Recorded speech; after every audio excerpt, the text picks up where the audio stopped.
سلام تنبأ بزلكم يبصحكم كبرات تقاتلت تግራይ ስሪ ሚዲያ ዜናታት ሰዓት ነሆም بفلما سناي زينام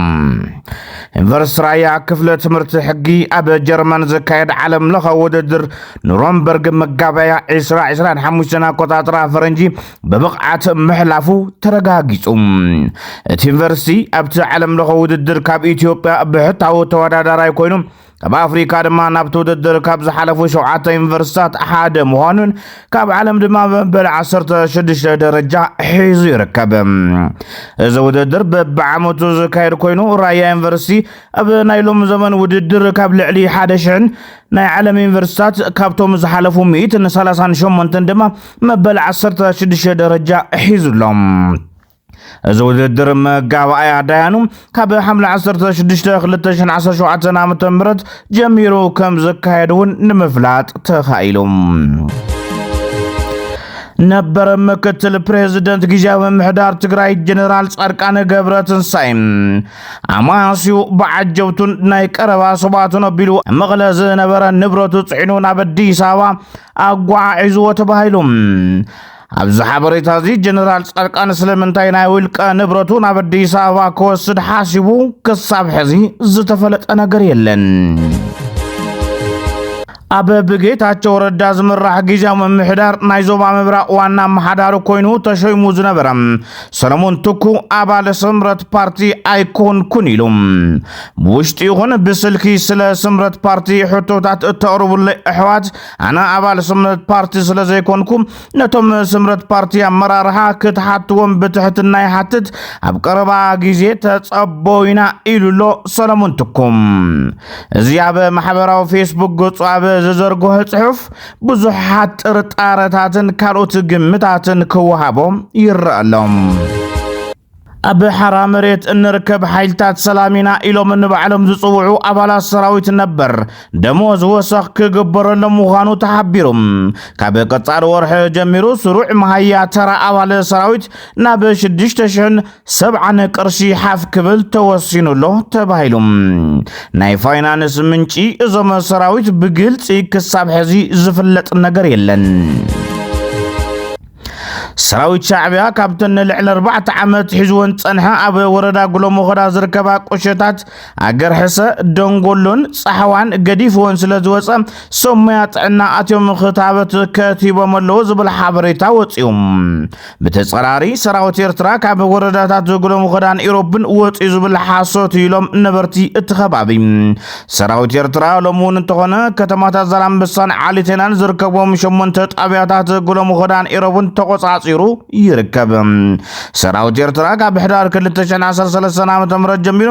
ከሳብሎሚ ካብ ግሎ መኸና ከተማ ዛላምበሳ ሓዊሱ ካብ ጣብያታት ማርታ አዲስ ዓለም አዲስ ተስፋ ሸዊት ለምለምን መልዩ ይወፀን ከተማ ዓሊቴና ሓዊሱ ኣብ ጣብያታት ወረዳ ኢሮብ ወርታ ዓለም እንዳልጌዳ አርዶ ክሎማ ይርከብ ኢሎም ተምነበርቲ መንግስቲ ኢትዮጵያ ጉንበት 26 2017 ዓመተ ምህረት በአምባሳደር ዲና ሙፍቶ ቢሉን ዓለም ለኸ ማሕበረሰብ زغربو صاوعت سراويت ኤርትራ بحيلي كاب زحازم ግዛአታት ትግራይ ኮጽ محتاتو زذكريوم كاب ጉንበት 29 كساب سنه حدا نخساله تحاسيبو زنبر مدلاو متاخخ حجز منبر سلاما وقول مدلاو نغوار توسخ غزي سلا زحاتتم كم زتناوح عبي كوميتي مسباسبي هافتي غليصوم تعبي كوميتي مسباسب هافتي منبر سلاما معلتو اب قربا علاوي كم زغبر دما غليصلوم أبيت صحفتات استفلالي بيت عيو إثيوبيا حدش بروبوغاندا وغوسغواس تجميروم اتوم حالفت بيت صحفتات اتخوينات كم زي ترف بسمون حدا غيزي ناكبو شعبيان حوحاتن كورونا يمصلو تدالو زبل تدغاغامي متنققتا يهبلو تباهيلو كبديس ابا زرخبنايو حبريتام وردا أحسا بالعلي 15 مليون برس سرحة لعلي 100 كيلومتر من قد سأصر تمريهم أبتسن سرعة مرقاز ترخبوا بومبر ودب حوحات دكتور دبرسين قبر مكيل بقدهم ازي سرخوا هواه السلام تتغمكم ببعلهم تبقصوا سرحهم وسرح عزيو زن عاديو إلهم نزا حساب دكتور دبرتصيون دما تقاومو ገጢሞሎም ናይ ሓደ ውድብ ቦምበር በምንታይ ምኽንያቱ መንገድ ከመርቕ ዝፍቀደሉ ኣብዚ ሕዚ ሰዓት ዶክተር ደብረጽዮን መራሒ ህወሓት ካብ አሉላ ኃይሉ መራሒ ሳልሳይ ወያነ ካብ ዶክተር ደጀን መራሒ ውድብ ናጽነት ካብ ዓምዶም መራሒ ዓረናም ካብ ዓሲምባን ባይቶናን ካልኦት ቦምበራትን ዝፍለየሉ ምኽንያት በምንታዩ መንግስታዊ መራሕዳ እምበር ናይ ውድብ መራሒ ካብ ካልኦት ውድባት በፉሊ መንገዲ ዘመረቀሉ ምክንያት የለን ወይስት መንገዲ ብናይ ዶክተር ደብረጽዮን መሃያዩ ተሰሪሑ ዝብል ናይ መትከል ነቀፌታ አቅሪብሎ ፈታው ለውጥ ዝተባሃለ በደጋፊ ህወሓትነት ዝፍለጥ ጸሐፊ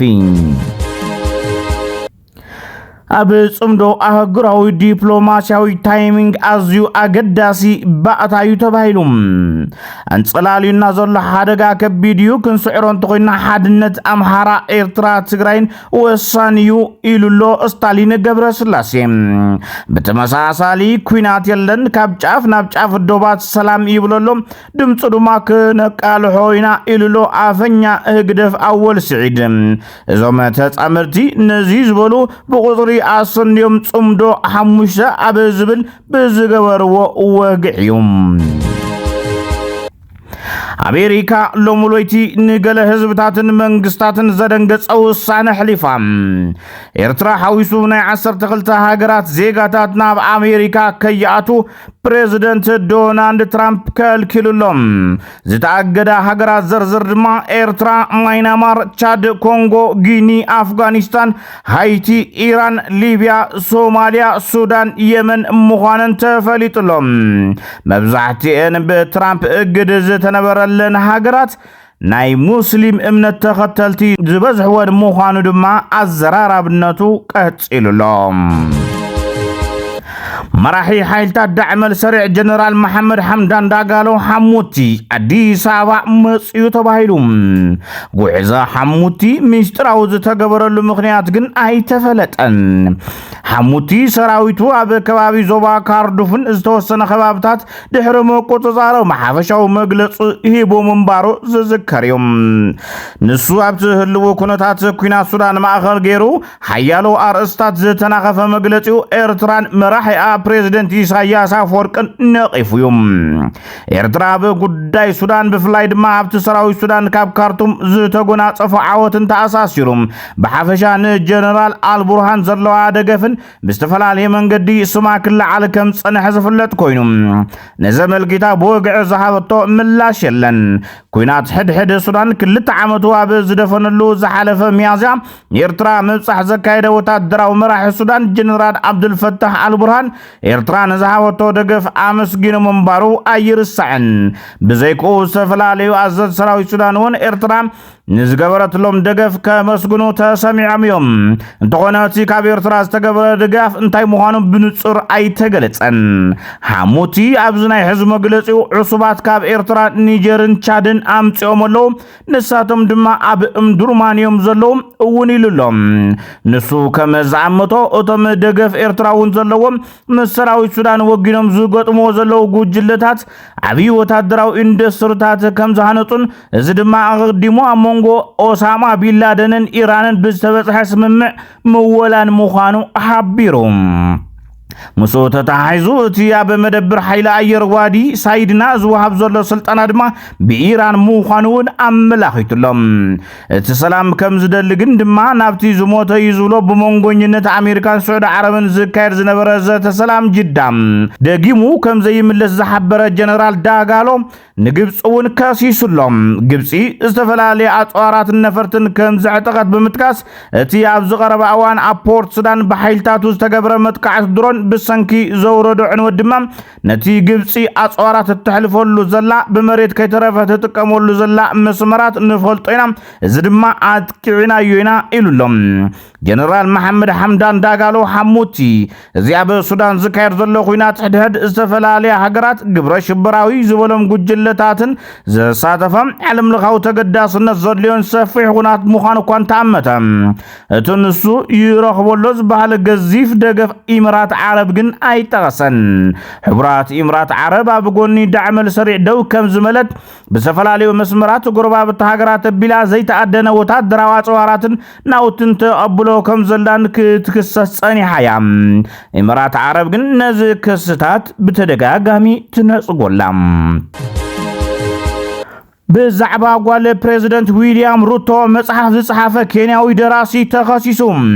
ደራሲ ዌብስተር ኦቾራ ኤልያስ ብዘይፈቃደ ሻርሊን ሩቶ ንታሪኽ ህይወታ ዝምልከት መጽሐፍ ኮይኑ እታ ጓለ ፕሬዝዳንት ኬንያዊ በወገና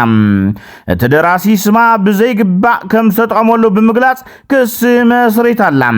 ተጣበቅቲ ሐሳብ ብነጻ ምግላጽን ጠበቃታትን ግን ነቲ ክሲ ኮኒኖም ወለው ሎሚ አቁሑ ዘጓዓዝ ዝነበረ አውሮፕላን አበ ሱዳን ምዕራብ ዳርፉር ዝርከብ መዕርፎ ነፈርቲ ምስ በጽሐ ብቦምቢ ከም ዝተወቅዐ ተፈሊጦም ዝበጽሐ ጉድኣትን ፈጻሚ አካልን አበ ከይዲ ምጽራይ ከም ዝርከብ ድማ ተፈሊጡሎም ክቡራት ተኸታተልቲ ትግራይ ስሪ ሚድያ ዜናታት ሰዓት ነዚ ተኸታተልኩሞ ይመስሉ ነይሮም ከምዚኦም ዝበሉ ሓበሬታታት እናባኹም ከነቀርብ ምእንታን ሰብስክራይብ ምግባር ንخحالفو بخبر تحتنا نحتيتنا سلام نحزب تግራይ سلام نخل ود ሰብ